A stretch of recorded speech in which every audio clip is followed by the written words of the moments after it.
Welcome back and thank you for staying with Morning Express. In case you're just joining us, I'm Jesse Rogers. Do interact with us using the hashtag Morning Express across the social media platforms.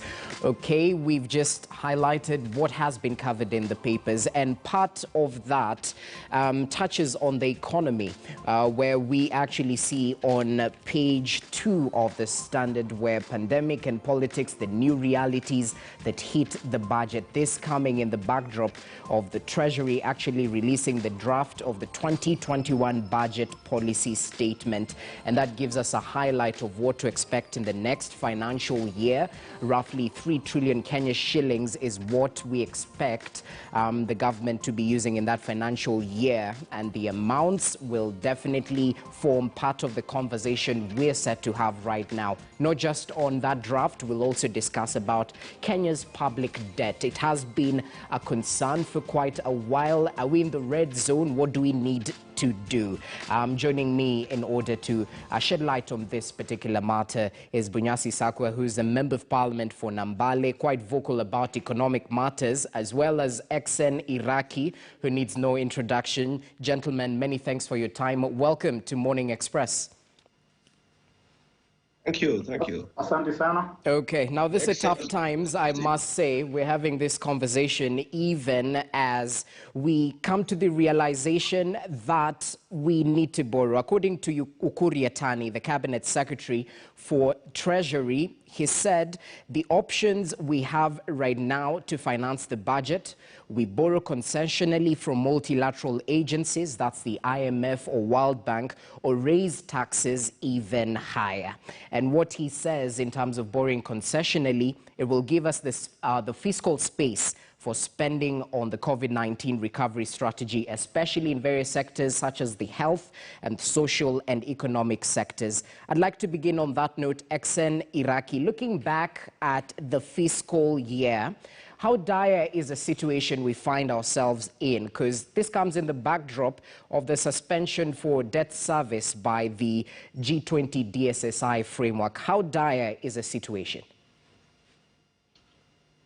Good morning, Kenyans. Any economic issue we must discuss in this forum or any other time must always be looked at with the backdrop of COVID-19. If you remember the whole of last year, the economy was contracting not just in Kenya but globally because of COVID-19. So COVID-19 came to make a dire situation worse. But the good thing is our economy was very resilient. We did not have a total economic lockdown like in other countries. So that gave our economy some space to maneuver, not just during COVID, but after. And if you look at the projections for next year, things are likely to be much better. So I know things were dire, and the COVID made matters worse, but our economy is resilient enough to withstand COVID, and we expect a lot of recoveries coming this year and beyond. All right, Exen Iraki, that's interesting because many might also have the opinion that we were already on an explosive debt path when it comes to borrowing. We've had of various arguments that Kenya might be borrowing to actually pay interest, and this is not a good thing, bearing in mind that when we look at the numbers, a developing country should have more than 40% debt to GDP ratio. When we're at over 60%, that isn't very sustainable, right? That is very true. I don't disagree with that. But remember, remember the reason why we get debt as individuals, as the government, is to improve the productive capacity of a country. So if debt is put to the right use, we develop our roads, we develop our infrastructure, we make our economic environment much better for you and me to invest, so that the economy can expand at a higher rate. I have no problem with debt. I only have a problem with the debt when it is put in the wrong use. When it is borrowed for the purpose of paying salaries and so on, recurrent expenditure. But even as an individual, you borrow money to expand your business, to make your life better. So if the debt is put to the right use, I have no problem with it. Okay, we'll definitely explore the right use of this money borrowed. Over to you, Sakwa. I'd like your input on the debt ceiling, which has been a conversation quite rife in the last couple of months, rising the ceiling 9 trillion to 12 trillion. Talk to us about the piece of legislation you've been working on in regards to this. Any update on that as we delve deeper? Thank you very much indeed, Jesse. First of all, let me, just to make this a continuous thing, I pick up from where Exxon left. I agree with him that we've come out with the COVID situation perhaps a bit better than we expected, but it's been dire, continues to be quite dire. And two, every country borrows, household borrow, but borrow too, and so do countries, every country, rich and poor. And as he says, where it's applied is the important thing, and where, but also how it's obtained, where it's obtained in terms of its terms also are important. Sometimes governments are in a rush to get cash on the table, as it were, and the cash may not always have favorable terms, and as we have seen, they haven't. And two, where it's applied, is, he has mentioned one very important thing, that it goes, if you put in productive sectors, it helps. But also, if you cut out waste, the way we budget and plan, as was said one time by Auditor General who left, he says, looks like Kenya budgets for corruption, meaning that our projects are bloated in ways that would include elements for people to share down the road, because people know that will happen. That becomes part of the burden for the taxpayer that adds to the total amount that you are using for which you have borrowed. I think so. You can see the link there between these issues around debt and issues around corruption. Now, if you remove corruption, you don't deal with the entire debt issue. You reduce that component of it that was not necessary to be borrowed at that time, perhaps on those terms. So those issues, including impunity and so on, need to be tackled elsewhere, but they tie up with this. What we're trying to do in the bill, in the proposed Public Debt Management Authority Bill 2020, was that, first of all, even the basic things as to how much do we actually owe. You know, when it comes out of the papers, clean numbers that you can put in your calculator and work with, everything looks quite straightforward. The truth is that that register is an issue. And it's not just a register in the ordinary way of writing it out. How much do we owe on such and such a debt? Numbers we get are really approximate. And when you get, as in the boxing, when you get in close in, you find that this could be greatly improved. So what the bill is trying to do, first of all, the bill is seeking to get an authority, expert authority, and I hope that people like XN can go in and both support and perhaps lead, that would do a critical analysis of the proposed expenditure, the proposed expenditures, rather. And these expenditures comprise, as we are told, largely, if you leave out salaries and so on, I can comment on that later, the projects, as it were. Back in the 70s, we had a very rigorous planning process, just those few years after independence. And what it did, it ensured that the pipeline that entered the project cycle could not enter until it had been evaluated to get rates of return, to see that they were acceptable. And if they weren't, it was actually left out. And now it looks like things first come in, and if possible, perhaps later they may be evaluated.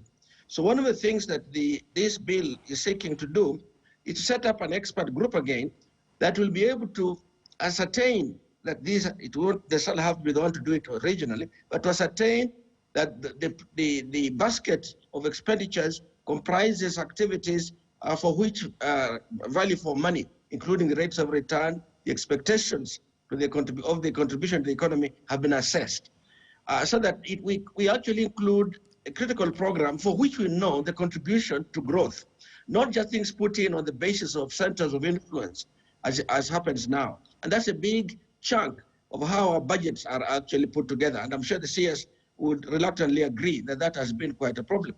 So that is one, that you evaluate the pipeline of activities, and you have got a good pipeline of activities, which means you work together with agencies that do the primary analysis and so on. And that two, you relate the debt to that expected benefit stream. If you are doing a highway whose benefits to recover the cost for would take 10 years or 20 years, don't borrow at over a 7-year period. That looks obvious, of course. All right. Maybe it's good to mention. Don't incur a basket of borrowing whose maturities are, let's say, between 7 and 10 years. I'm dramatizing that for purposes of illustration, but we have a mismatch between the debt structure we've got and the benefit stream we expect. So, and if you change the projects you're going to do substantially, you may also change the way in which the benefits might come. You might change them so substantially that they are now just a deadweight burden on the economy. Okay. So what this is doing is try and match those term structures without being too technical on anything here, to match those term structures so that you try and minimize first cost, and two, get the most favorable timing that you can get. Those are two elements, the timeline and the cost. You can deal with that with the in the first round of analysis, and that's what I think counts. So it's that we want to be able to do. Now, we have gone, when we went to the ceiling of 9 trillion in the last parliament, that's when that was set. We were told that that's more than enough space to run up through 2023, 2024. We knew, of course, and if anybody was look at the Hansard, a lot of doubt was expressed. But the CS attorney, who is a very smooth speaker, being a diplomat, managed to get his way, as it were, that in fact, no, that is going to be useful. He was going to the IMF to give him headroom and maneuverability so he can negotiate, and that will run until 2023. Now it's going to run out very soon. We are trying to move that to 12. And I've not seen the numbers myself very well as I speak now. Okay. It may be possible that at the rate we are going, 12 with expenditure spending before us this year and next year, quite apart from the budget, we might run through that 12 as well. And now the issue there is the economy also recovering or growing at a rate that would sustain that new level? And by the way, the ceiling is not the debt. The ceiling is what the debt can be. But the truth is that the moment you create a higher ceiling, the borrowing seems to quickly fill the gap. Quite so. I think it's like, it's like, I don't want to conclude on that. It's like individuals. You go to the bank and you get a line of credit. You are told you say it's X for my project, but in no time at all you have used it up all in a manner that was not intended originally. So I think that's where we are. This debt is supposed to help rationalize borrowing, improve the management of the borrowing, and first and third and really important, improve the reporting of the borrowing, and require of the oversight institutions to do certain due diligence themselves when these provisions come before them. Okay. That's really what this thing is all about. Okay, Exeni Raki, I'd like your brief comment on that, the bill that is set to set the stage for an agency to manage public debt. Your quick reaction to that. Honorable Sakwa Bunyazi, because debt is becoming more prominent now than in the past. If you remember 1 or 10 years ago, maybe 5 or so years ago, debt was never part of our conversation. In fact, I don't remember a KTN morning news conference discussing debt.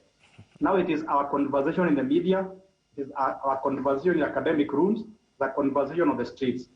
So any initiative that would streamline our debt management system would be welcome. And I like the way the Mheshimiwa put it, that we seem to come up with projects that are based on political interest, not economic interest. So I'm hoping that once Honorable Sakwa and the rest have come up with that bill, it will be taken to a group of economists who will look at the cost benefits of that particular bill. Because one of the weaknesses with the bills that we have, I've never been a member of parliament or an MCA, is that most of the bills that we come up with are never looked at through the eyes of economists. Because political interest and economic interest do not always converge. So let some economists look at the bills. Let's see who is benefiting and how he or she is benefiting, both in the long term and in the short term. And I think as we go ahead, raising the debt from 9% to 12%, then debt is going to become a very important component of our economy. And by so doing, we need to get a very serious structure within the government that can look at the debt, that can make what Mheshimiwa is talking about, make it public. Let's know how much debt this country owes. Let's find out who is owed. How are we paying it? What are the interest rates? Would we have got, for example, better rates from a certain country as opposed to another one? Debt is a reality as he put it. So let's everything about debt be public. All right, that's really proper, and something that is also quite public with the current debt situation in the country. And I'd like, Exeni Raki, your input on this. The debt around money borrowed being put in investments which do not necessarily have a return in terms of stimulating the economic performance and growth. What say you about this? Because we've had a lot of mention about the road infrastructure in the country and how necessarily it might not direct effectively the economic growth. What say you? You know, the good thing about our forum today is that we have a politician in this forum, Mombasa Road, and he'll tell you for free that when politicians do their work, the first thing they have at the back when they are doing anything is there a possibility of going back to parliament? Is there a possibility of getting a second term, whether you are an MP, an MCA, or the president? And that particular interest makes a lot of decisions be based on politics, not economics. And that is why I'm saying that the initiative they're having is very good, because a politician can come up with any type of project as long as the voters are happy. And an economist might say these are not make economic sense. So what we need now is, I like it, bring experts, people who are objective, people who are not tied to political interests. But the question is, even if we recommend as economists or as accountants that this project will not work in the long term and the short term, will the politicians accept? For example, somebody might argue that Kenya does not need to go to a debt ceiling of 12 trillion, even 15 trillion. But do you think politicians with Honorable Sako and others will agree on that? They may not agree. It might make economic sense, but will it make political sense? The question is how we balance those two.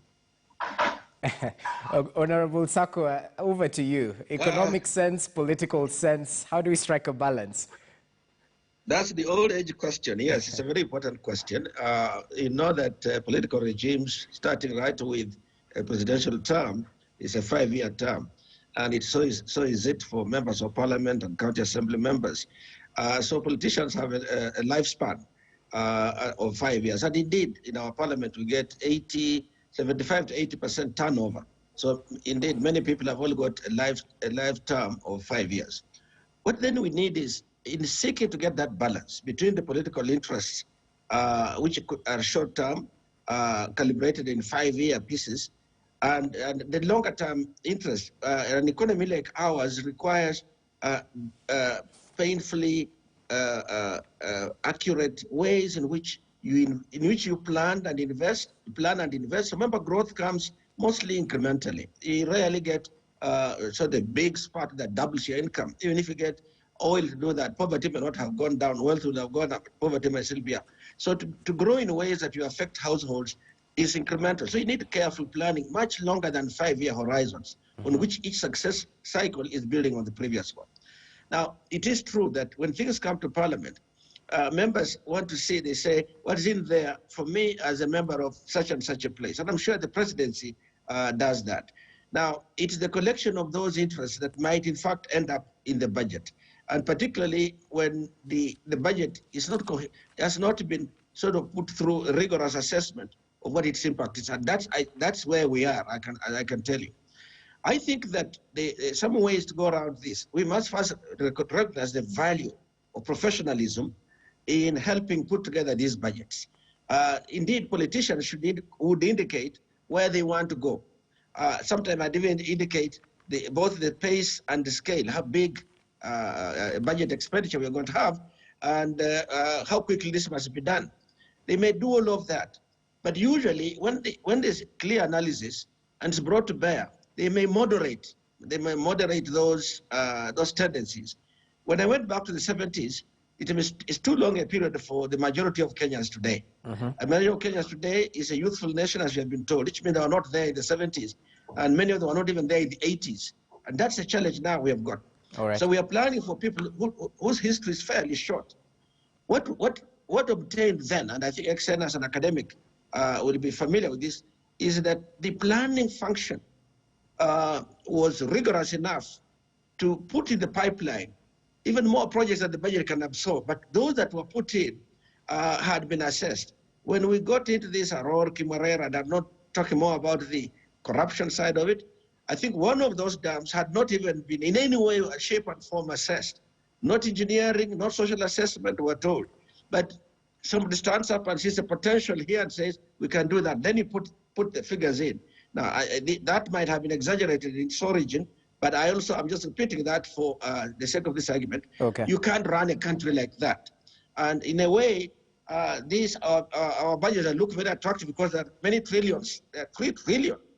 And people are very impressed with that, are put together in ways that are very close to that. And that's the worrisome part. So the 10 or 12, now 12 trillion, by the way, would be nearly, in terms of the ratio to our GDP, Excel can give me that figure, but I think it would be very close to 90-something%. Because I think that our GDP value this year is expected to be about 13 trillion. Okay. So 12 is sort of borrowing the equivalent of the asset you have got. That does not matter too much. What matters there, remember, that 13 trillion is not a stock of wealth, no. It's the flow of income in a year to the economy. And out of that, you're saying we are going to get a component of this, a debt of about 12 trillion that is going to help drive this 13 trillion and beyond going forward. So you must select carefully what it is that completely helps. If you put in a road, Mombasa-Nairobi highway, for example, or any other, Mombasa-Malaba dual carriageway, at a certain figure, you say that's going to be 100 billion. If that figure varies so much that in the end is 200 billion, then the benefits that you had thought would accrue to the economy at 100 probably are not there at 200. True. And that's the criticism we have got on SGR. It was going to be some figure, I think 327. I don't know if that was a tight figure. Okay. But it ballooned in the end to near 400 and something billion. Now, those kinds of changes don't help you to assess the costs and the benefits. All right, Commissioner. So I think that we are headed into waters in which we should, for one, should allow a critical analysis of specialists outside of the political circle, including Parliament, on those proposals and bring those proposals Parliament to debate in the knowledge of the technical input into it. Okay. Sometimes our debate goes way out of the technical thing. Now we are worried about what does State House want, what does this quarter want, what does this region want, and so on. And that's problematic. We can't run an economy like that. Okay. And I think that's where we're hobbled now, so that our debt payment is a real problem. Sorry, just I've gone on for too long. No, it's totally okay. Valid point right there. I just want to engage Exen Iraqi as well before we even get to encompass the spending plans of that 3 trillion draft budget. Exen, when we look at the public debt breakdown, almost half of it is domestic debt. But this definitely accounts for an interest chunk accumulated. But help us understand this. The government borrowing domestically, does this stifle the private sector in one way or the other in terms of capital projection? Does this affect or have any effect on the business environment right here and eventually revenue collection? What does this mean? I think before I respond to your question, let me make a comment from on Honorable Sakwa's presentation. All right. If you remember what has happened in the last, during Kibaki's reign, and let's give credit to what is due, for the first time, he tried to go beyond political cycles, the 5-year cycle, by coming up with Vision 2030. And I think that's the long strategic plan that this country needs, that whoever becomes the president next time has a master plan to follow. So I think we need to refocus again on Vision 2030, so that it is invariant to who is the president or who is the MC or who is the MP. Now, on government borrowing from the domestic market, that is not the way to go, because given a choice between giving the government money and giving individuals, everybody would give the government money. We have the so-called crowding effect. So when the government gets money, that money is denied individuals like you and me who would want to invest. And let's be blunt, individuals are usually more efficient in investing money than the government. So when a lot of money goes to the government, it is a drag on the economy. We had an opportunity to start borrowing offshore through Europol, if all of you can remember. But the controversy that came with that has dissuaded the government and other public entities from borrowing offshore, and the rates are much better. So I think one of the things we need to stop as soon as possible is the government borrowing money from the domestic market. And one way to do that, which is very simple, is to, and Honorable Sakwa talked about it, is to reduce the waste. can we have less corruption? Everybody talks about corruption. Can we have less corruption? Can we have less waste? There are a lot of areas in the public sector that we can reduce waste and stop borrowing as much money as possible. And two, very important, is to focus on projects that have the highest return. So I don't want that competition between individuals and the government for the domestic debt. It's not good for the economy. Okay. Away from domestic debt, even as you add on that point, I'd like to engage you on the conditions of an IMF bailout, because it seems the government is trying to meet these conditions, because we've seen recalculation of debt, including parastatals and contingent liabilities, etc.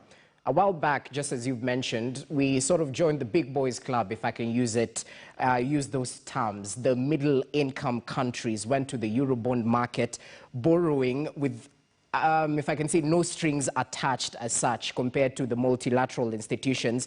And now we're back to the IMF. I've had talk of the IMF straitjacket. Does this apply right now where we are as a country? That is the fear everybody is having, that by going to IMF, they always give their loans with the strings attached. Honorable Sako, I was old enough to remember the structural adjustment programs in the 80s. I'm old enough to remember that just during Moi's regime, we were borrowing money but with a lot of strings attached, that you must do ABCD. You must reduce the public workforce. You must privatize this and that. So some of these borrowings from IMF and other multilateral institutions come with the strings attached. That would be okay if that did not have political consequences. Because if you tell the government to reduce the workforce so that you can get some money from IMF and other institutions, what do you do with the people who are going to be retrenched? You can imagine people being retrenched from the public sector now when we have COVID, when unemployment is so high. So at the end of the day, the government needs to put its books in order. And I think it is not so hard to change the way we do things. So that at the end of the day, we borrow less money. At the end of the day, we need to make sure that we have more savings. Because if we saved more, and I probably should be showing some data here that we don't save as much as we expect. You borrow money because you have not saved enough. So if we can start saving as a country, if we can start saving as individuals, what will happen is that the banks will have a lot of money. And the only way the banks can encourage you to borrow is to reduce the interest rates. So I don't think we are in a straitjacket as people want us to believe. We still have room for maneuver, but you need to bring in professionals so that they can advise the government, they can advise the public sector entities on what to do with what they have. I think we have enough resources in this country. The question is how we manage them. Okay, management is quite critical. Honorable Sako Bunyasi, even as I bring you in on the domestic debt vis-a-vis the multilateral institutions coming in as well, it comes at a time where Kenya applied for debt service suspension under the G20 DSSI framework for amounts estimated at 40.6 billion. Now, a lot has been mentioned about how this money can be injected back or can be used to perhaps finance other issues as well. What's your say on this? First of all, I'd like to speak to those who have been arguing that Kenya has not overborrowed, that Kenya is still okay, we can manage. These are the symptoms that we are not managing. We are unable to meet our obligations as agreed, so we are seeking for reprieve. That already indicates there's something wrong somewhere. The other day, after we were able to get the delay in payment of the Chinese debt, we were able to release the money to the counties. It is a decision at the margin, as economists say. It's because of, you can see clearly, it's because of that relief that we are able to make this obligation. It means we are in a tight position. In respect to borrowing, there are arguments that when you borrow domestically, as XN has said, you put pressure on the domestic market, you reduce the amount of credit that will be available in the private sector because banks are defined their capacity to lend in a way that relates to how much they have been able to collect in. And if most of that's collected goes off to government, they don't have enough within the laws, prudential guidelines that we've got to lend. Now, and governments are hungry normally for this money, and banks can place easily many billions, let's say 5 billion to the government, but to lend out 5 billion takes a lot of hassle and there's risks. So they prefer to lend to government, as she has truly explained. Now, what we have to, what we seek to do is to say, yes, there will be some domestic borrowing, but it must not crowd out the local demand for credit by institutions and others who are very critical in creating growth. So we tend to go outside. Now, if you go outside, it has also got its opportunities, but also its risks. Opportunities are that you're not crowding out your domestic market, but that you are then bringing in the exchange rate risks related to the currencies on which you're borrowing and so on, which might, usually they move in the wrong direction, but they don't always move. They could move either way, but in the recent past, they would be moving largely in the wrong direction. Wrong direction meaning that your shilling drops its value relative to that currency. So if you borrowed $100 at 100 shillings per dollar, 10,000, now, the shilling is probably 115. So you have that 15% reduction in the value that you have still got to borrow the shilling. You still must get and pay. Now that might be okay if the economy is producing enough in the export sector, because you also then will be earning at the new rate, so you're okay. But that's not always the case. Those balances are delicate, and there are many aspects to look at. But on the domestic borrowing thing, it's both the crowding out that's an issue, but if you look closely, it's not a competitive market. Who is it that lends to government when? Those are aspects that need also to be assessed, and we are hoping that under the new authority, it would also help to develop a market, a money and capital market that will service this hunger that the government has got.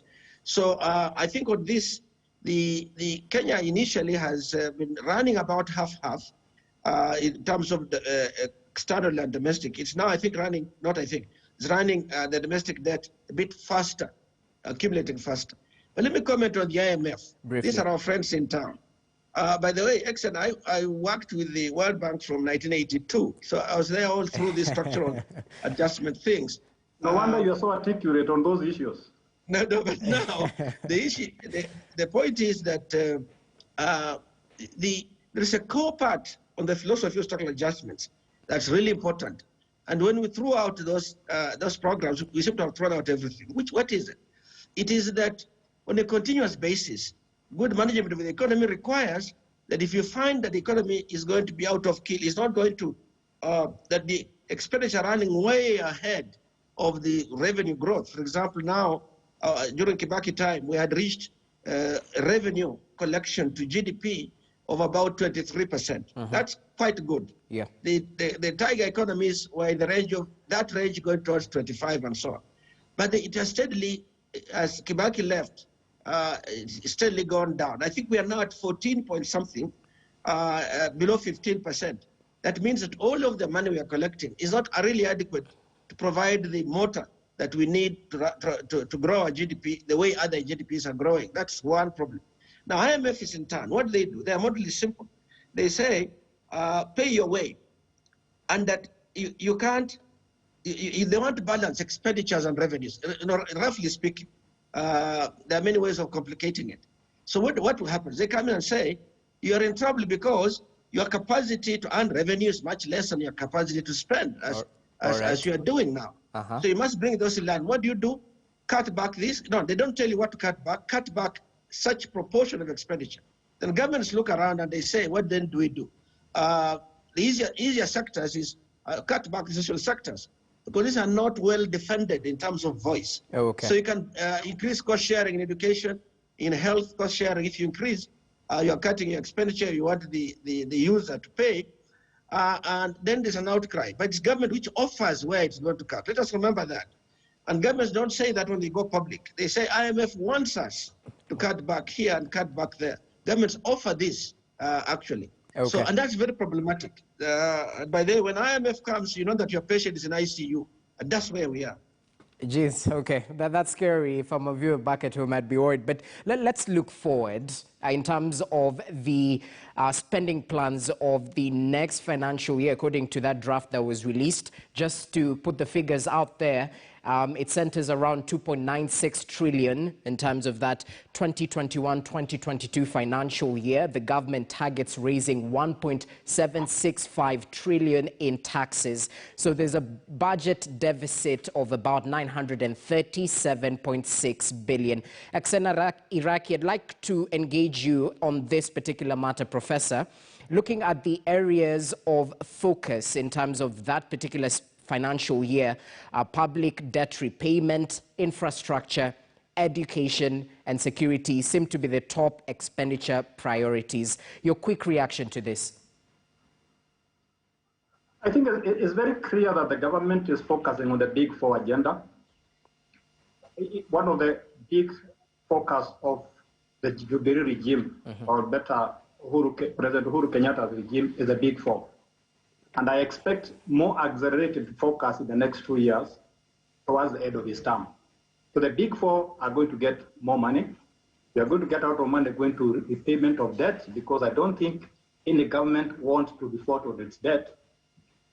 But more importantly, some money should go to stimulus package, the post-COVID stimulus package. Although the economy is expected to grow at about 6.4% this year, we still expect the government to put some input to accelerate that growth. And it's a worldwide phenomenon that the government must nowadays play a greater role in post-COVID recovery.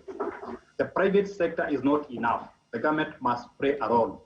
So we don't expect a lot of deviation from what has been happening in the past as far as where the money is going. The Big Four will be there, a stimulus package, and I believe there is a lot of money going to take care of the vulnerable members of the society, the youth, the women, and of course the elderly. I expect a lot of elderly people to start getting stipend and so on. So I don't expect a radical change in the proposed budget. The only thing we have to keep in mind is that we are not going to get as much money as expected because of COVID-19. Okay, even as we talk about the stimulus package in terms of COVID-19, Mheshimiwa Sakwa, it's interesting to note that the government is definitely trying to aim on keeping food supply chains functional while also promoting the use of locally produced goods and services in terms of COVID-19 stimulation strategy. What do you make of some of the challenges brought forth by COVID-19, especially in the education sector? It is also keen to note with the challenges, they actually require urgent expansion of learning facilities, but it won't be the case as such, as the newspapers actually highlight that learners and tutors should not expect any major changes in their environment. Yeah, before I comment on that very quickly, I think let's start off where XN took us to, that the best way for this economy to be managed is to have this long-term perspective. Vision 2030 was good, and Agenda 4 initially was to be a subset of that, to say, while we continue Vision 2030, these are the most, in the near term, in the next 3 years or 5 years it was, let us focus on these critical things that will engender growth, that will bring out, kickstart growth again, post the Kibaki years, which were pretty good, I must say, from what we see with the wisdom of hindsight now.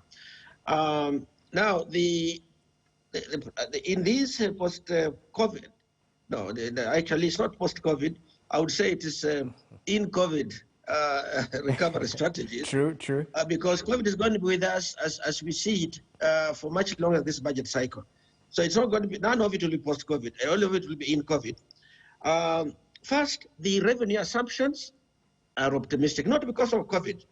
The government has always been, Treasury has always been over-optimistic. 1.7 will rival the best during the times we have had before. I don't think we shall get there. That already has a hidden deficit that is going to be added to the official deficit declared.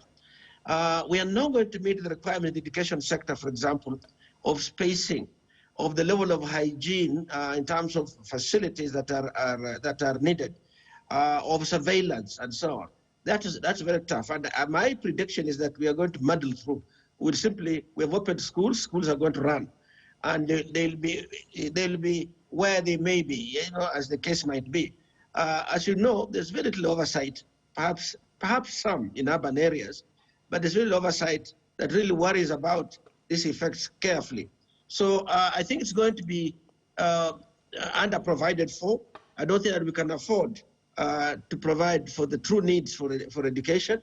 So that is something we're going to have to live with. Now I think it's also proving the resilience that XN talked about. It's not just of the economy, it's also of our population. We are more resilient than people had expected. And the developed world is also wondering, how come Africa has not been totally devastated? How come the devastation is in economies that are more sophisticated in terms of health facilities and so on? And I personally do not have an understanding of it. And I don't buy the argument that Africans are tougher than other populations. That would be a dangerous way to go. But I think our epidemiologists should study this carefully and tell us why it is, although we have suffered and we're suffering a lot in terms of deaths and illnesses, we have not suffered as much as Europe. But our economies have been ravaged. And the productive capacity, as we worry about caring for, say, health is a product by itself, providing those services to the people, let us also worry about impact on productive capacity like agriculture. Agriculture is still our base.